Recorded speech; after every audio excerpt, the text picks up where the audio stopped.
Welcome to the Creative Condition podcast, an ongoing series of conversations and considerations to help people understand and embrace their own unique creativity for fulfilling lives and brilliant careers. My name is Ben Talon. I'm an illustrator and author, and I bring 16 years of creative industry experience working with the New York Times, The Guardian, the Premier League, and more.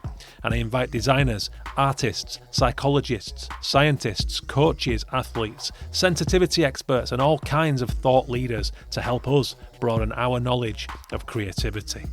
Creativity is a fundamental pillar of human happiness, a vital ingredient in the solutions to our problems, but so often misunderstood. The show is supported by founding sponsor and B Corp, Illustration X. Take a look at their stunning range of illustrators and animators at illustrationx.com. If you like the music for the show, it's by Dirty Freud, who you can listen to now on Spotify and all good music streaming services. Today I'm reflecting on shoplifting from Woolworth's department store, how it got me a UK-wide ban, but also provided some invaluable clues about my creativity when I eventually found it in myself to come to peace with why I did that and what it meant. This is the Creative Condition. Hello and welcome to the show. How are you doing? My name is Ben Talon. This is the Creative Condition podcast. I hope you're well, guys. I'm trying to build things up for the Creative Condition. I've got a lot of work to do around the coaching idea.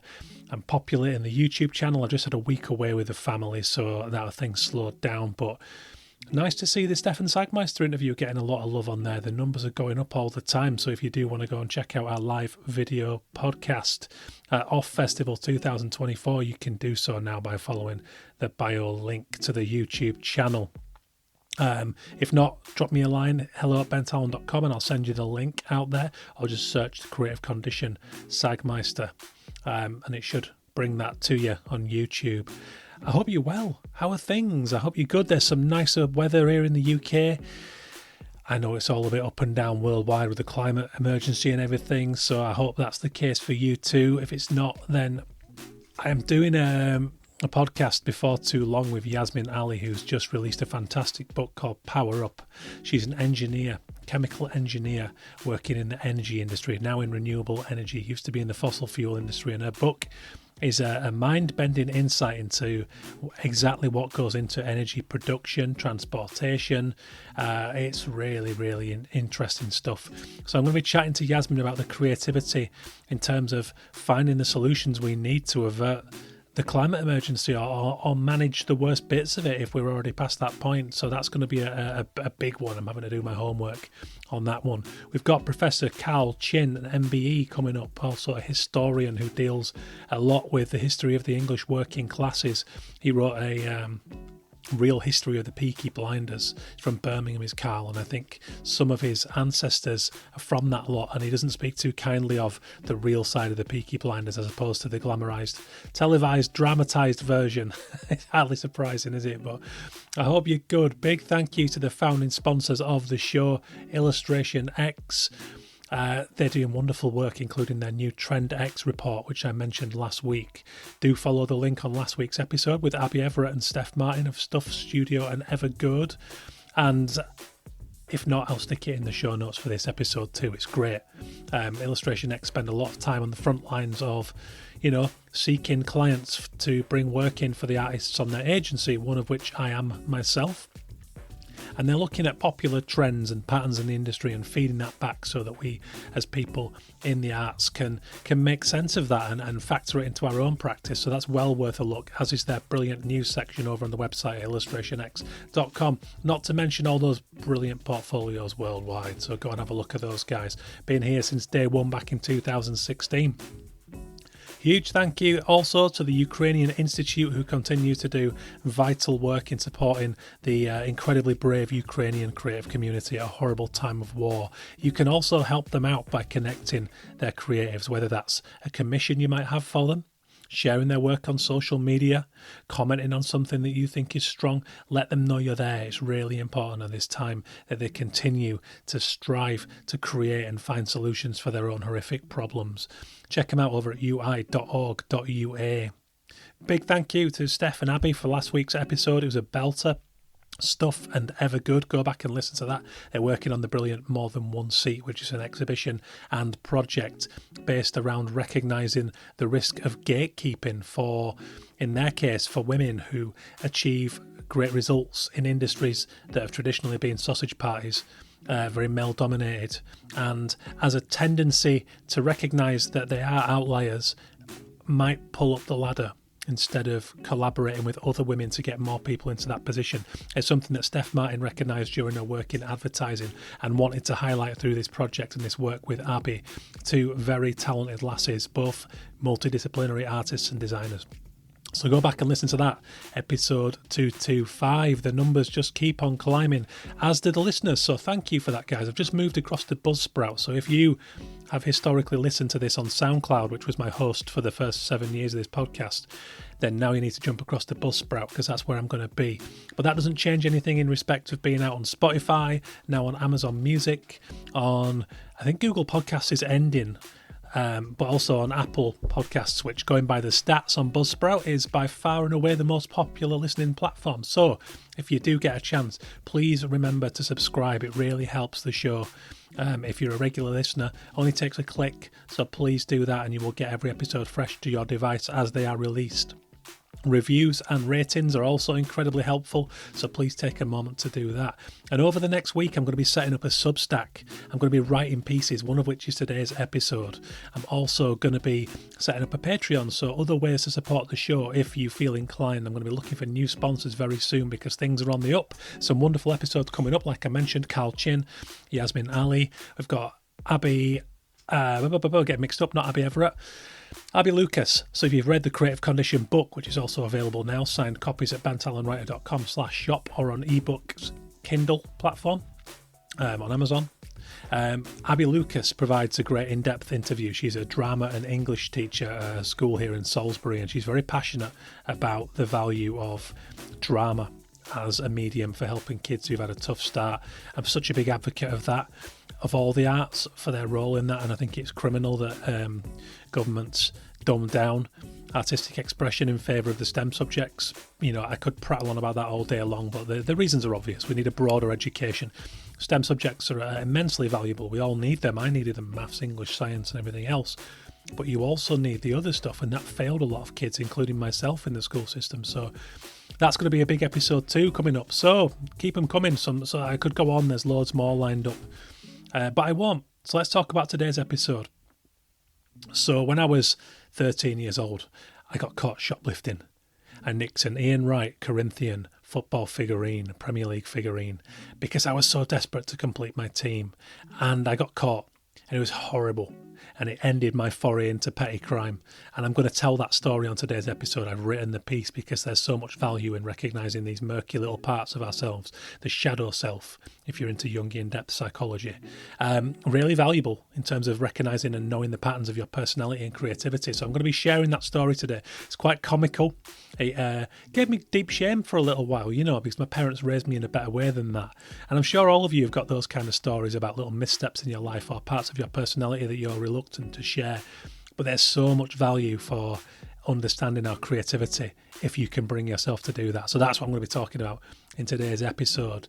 The journey with Ian Wright has a weird synchronicity with my career too, which I will get into. But if you want to get in touch with the show, please do. hello@bentalon.com on email or social media. I'm on LinkedIn, I'm on Instagram. I'm spending less time on them these days, but I am predominantly on LinkedIn, so that's the place. Or the email, they're the best ways. If I know you, then obviously we might be on WhatsApp together, so you can do that too. So anyway, get in touch if you need to. I love the feedback for the show. Please keep that coming. I've had some really kind posts recently that just help with my motivation. So thank you if you've taken the time to do that. It means a lot.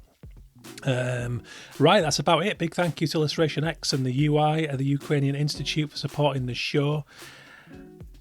Subscribe, rate, review. Without further ado, here is my piece written about when I was banned from all UK Woolworths for shoplifting and what it taught me about creativity.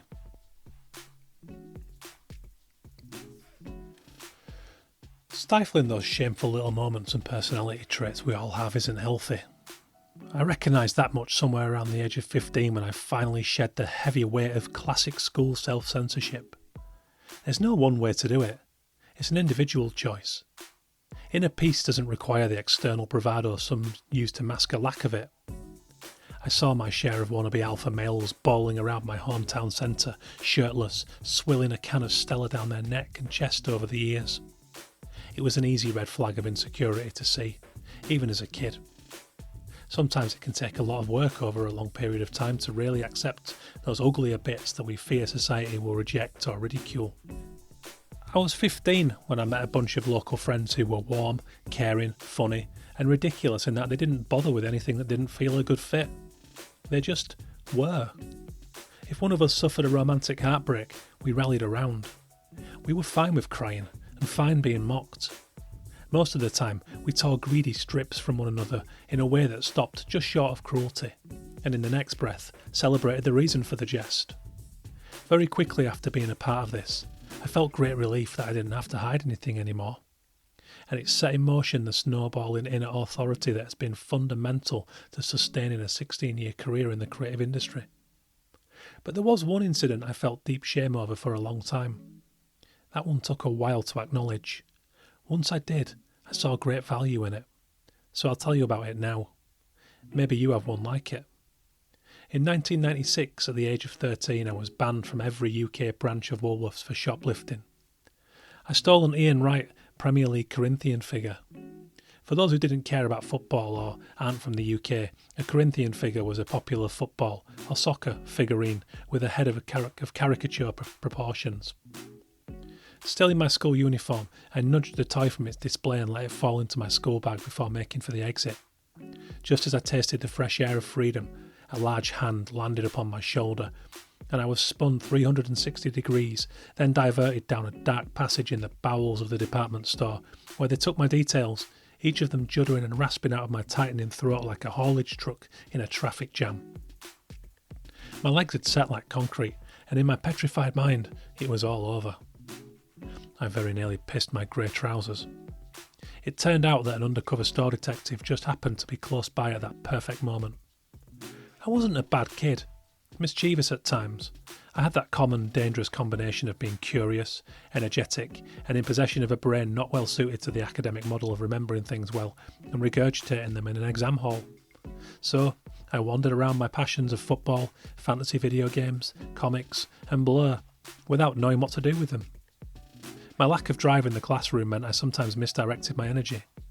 Fortunately for me, I had a loving, stable family life, which provided ample guidance and patience. This trust was also the source of my terror over finding myself banged to rights in a dark room, without Ian Wright. I knew this was a huge misstep, and I'd be crushed under a skipload of disappointment. The kids I knew who had been far less fortunate in their home life continued to pour their prickly energy into increasingly worse channels in the absence of a positive foundation. The store detective dropped me off at home, having phoned ahead to ensure that the option of silence was confiscated. I tottered up that road on jelly legs, and by the time I arrived at the back door to the awful realisation that the radio was off, I'd concocted an even wilder story of pure fiction in a desperate effort to absolve myself of sin. Ironically enough, years later, my own fiction would be built upon such everyday occurrences on the underbelly of society. We all have a shadow self. I wrote about this in my new book, The Creative Condition. Carl Jung was big on it.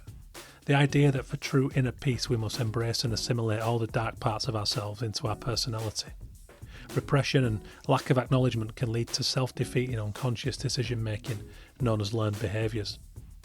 I believe this also forms a barrier to our optimal creativity. When I started to unpick this singular foray into petty crime, there were interesting clues about who I was, had always been, the nature bit, and the man I would eventually become, including certain advantages in my creative industry career. For context, I'd stolen a cream egg or two and added a couple of comic books to the sleeves of the ones I did pay for, before the Ian Wright scandal nipped my criminality in the bud. We weren't a wealthy family in a financial sense, so the frustrations of my £3 a week pocket money collided with an insatiable desire for these objects of affection. And here is the first realisation. When my passion flares, it motivates me in a way my school teachings hadn't managed to. This would be the genesis of attracting my first clients as an illustrator. When motivated, I get obsessive in achieving what I set out to achieve and do whatever it takes to make it so. But back in 1996, I'd yet to develop the imagination or innovation skills to find a legal way to acquire these items, so took the shortcut by breaking the law. I had 10 of the 11 in my desired dream team as a feverish national appetite for football descended on the UK ahead of it hosting Euro 1996 that summer. Tony Yeboah, the Ghanaian striker, who captured the hearts of every Leeds United fan with a rash of outrageously sexy goals, awaited his strike partner, Ian Wright of Arsenal. The trouble was, my pocket money wasn't due for just over a week, and I couldn't afford Ian. It all became too much, and riding the success of the cream eggs, I fancied my chances of jumping the gun. Nobody needed to know, and that would be that. After the horrific twist, I explained to my parents how this kid at school, chosen based on a snide remark he'd made at me on the playground, who it turned out was a straight A, good at everything including sport, never put a foot wrong student, had forced me to do it. It didn't make sense, and while it was admirably inventive, it was never going to convince anyone. But somehow, the sheer intensity of this play dulled the punishments that might otherwise have awaited me, at home and in school. I still don't know to this day whether my parents bought the tale of unlikely bullies or whether there was a dialogue between them and the school to sign it off as a one-off that was better forgotten about, given how hard I was fighting to divert the blame. I'd be shocked if it wasn't the latter. Safe to say I never shoplifted again, other than once putting a red pepper through as a brown onion in Tesco on the self-service checkout during a lean freelancing spell, and also, I tell myself, in a mournful swipe at solidarity with the checkout staff who fell to automation. But fast forward to 2008, and I had begun to tune into the themes and personality traits at play in my transgression, only in a much more positive way. Ironically enough, the same bullishness in acquiring Ian Wright one way or another won me my first major published illustration, a conceptual portrait of Ian Wright for When Saturday Comes magazine. My drive was relentless by now, having tasted the fruits of my 7 years of arts education, and the same compulsion that drove me to shoplift palmed me into the email inboxes of any art director or editor who would listen. I sat there for anywhere between 12 and 16 hours a day, making myself known and using that same imagination to work out how I could overcome my lack of clients and commissioned work to get my first breaks. I wasn't above stretching truths or presenting myself as a bigger deal than I ever was, and most of my creativity was used not in the art, but in the beg, steal or borrow methods I'd used to worm around switchboards at national newspapers to get a direct line to the people I had on my professional pedestal. Doug Cheeseman was the art editor at When Saturday Comes, and he responded well to my regular updates, including samples mocked up specifically for his magazine, and took a chance on me despite my inexperience. I'd got it into my head that I absolutely had to work for When Saturday Comes ever since discovering the mags in the university library and realising they used illustrations. This time, my approach was legal. To this day, I give myself absolute freedom to lose myself in my nerdiest passions, to explore the weird ideas, and shed dignity in doing so for the artistic greater good. I'll tell you about the worst examples someday. Transforming all of the negative emotion spectrum, my warped humour and playfulness into artistic output, because that is the only way I can be at my best. That's all I was doing back then, in Woolworths, but with naivety and frustration, having no real sense of self, or where my abilities might lie. It got me into trouble. Fortunately, nobody made me feel like a crook, and I was gently steered towards the arts and sport by those around me, so I could use that energy wisely in fields that might value it. My mum secured me a paper round for the local newsagent, which took me from £3 a week to £9 a week. A school teacher, John Finnerty, who I'd drawn offensively, let me off the hook on the condition I designed him a poster for a talk he was giving on dyslexia. Subtle and clever mentorship. I suppose the reason I bottled this one for so long was the sense of shame I felt because my parents had worked very hard to provide my brother and I with great steer and a safe home environment, and I knew better. But just like my friends celebrated many of the traits that had previously haunted me, my tragic lack of ability to make eye contact with a female, let alone talk to one, and my clumsy nature, I learned to not just laugh about it, but unpack it too, and make peace with it, even wearing such flaws and missteps at all times. I candidly highlight them in the presence of friends and clients alike when it is right to do so, which I found to be a great way to kickstart a genuine relationship, or even friendship. The casting of the shadow self often creates wonderfully authentic common ground with space for the vulnerabilities of others. if they didn't already own them in the same way, opening the floor for them to acknowledge something that they too might have hidden is about as pure of a human connection as you'll find. It is also a crucial component of real human creativity, the kind most likely to survive the AI revolution. As for Ian Wright, I've never met him, but going by my time spent with him on my TV as a player and a pundit on Match of the Day, I'd like to think he'd approve of the poetic timeline he doesn't know we share. Cheers for listening, guys. I hope you enjoyed that one. It was wonderfully cathartic to go back and make peace with that. It was years ago now when I did that, but it took me a long time to come to terms with it. And, you know, it's kind of confessional. When you're a teenager and you don't have the tools that I have now, having spent all these years observing and studying creativity and the human condition, it's very hard as a teenager to understand why you do something. And it was Dan Kieran who was on a previous episode of this podcast who said to me that, you know, it's scientifically proven that teenagers' brains are rewiring and they're not working properly. It's why they make irrational decisions, whether it's launching litter across the road, which I always get angry about, or, you know, bad decisions in relationships and petty forays into crime like mine. And it's a natural part of growing up. And I think that's why we need communities around us and the arts in place in education, because there has to be positive space for that to happen. And not all kids, as we know all too well, benefit from a strong home foundation. You know, I was blessed with that. So it was very much nipped in the bud in the right way. I was given the right steer, the right guidance. But sadly for those kids who don't have that at home, their mentors tend to come from the wrong places, you know, people who will exploit that. So that's why we need education to provide an arts education, so that they can find a way to express themselves and understand these kind of crazy decisions that come so naturally. So I hope you took something from that. I hope it's got you thinking about your own shadow self, about your own misdemeanors, because they really do provide great clues as to the way you are wired. It's a very much a nature thing, and nurture will shape that. And that nurture doesn't ever stop. It's a part of the ongoing, you know, attempt to understand who we are. And it's that classic thing, you know, just when you think you got the answers to the questions change. It's that, you know, that's what happens. We evolve throughout our lives and we change and grow as people, and our creativity follows suit. So it changes all the time. So it's really good to get into the habit of embracing those darker parts of ourselves, and well worth going and reading up some Carl Jung and Jungian depth psychology, because there's so much of that at play, and it really does help to get a solid basis of good mental health. So I hope you enjoyed that. If anyone does know Ian Wright, feel free to send it his way, because I'm sure he'd appreciate the story and the nice twinning with my first commission for when Saturday comes, which, by the way, Doug Cheeseman, he doesn't work directly with When Saturday Comes anymore, but he produces wonderful books, designs beautiful books with them, and they've just released a collection of their photography from over the years, which is absolutely spellbinding. Really, really amazing.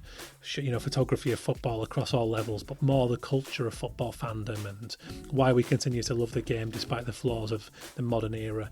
Really, really beautiful book. It's out now. You should go and check that one out. It's absolutely incredible. Big thank you as ever to the founding sponsor of the show, Illustration X. Go and check out their global range of illustration and animation portfolios now at illustrationx.com. You can also read up on their Trend X report for you illustrators. Well worth looking at. Great work by those guys as ever, always supporting the industry. They're also a B Corp these days. Big thank you to the Ukrainian Institute. Go and support their wonderful bank of Ukrainian creative talent as they go through horrific times that I cannot even begin to process, but I certainly can try to spread the word of their needs. So please do that. Thank you for the listens. Check out the new YouTube channel. I am populating it with excerpts and distilled stories from previous episodes, so it's a bit more bite-sized and new pedestrian friendly. So if you are just coming across the show, please do give us a subscribe on the platform you listen on. A little rate and review would also help, and of course spreading by word of mouth or sharing is greatly appreciated.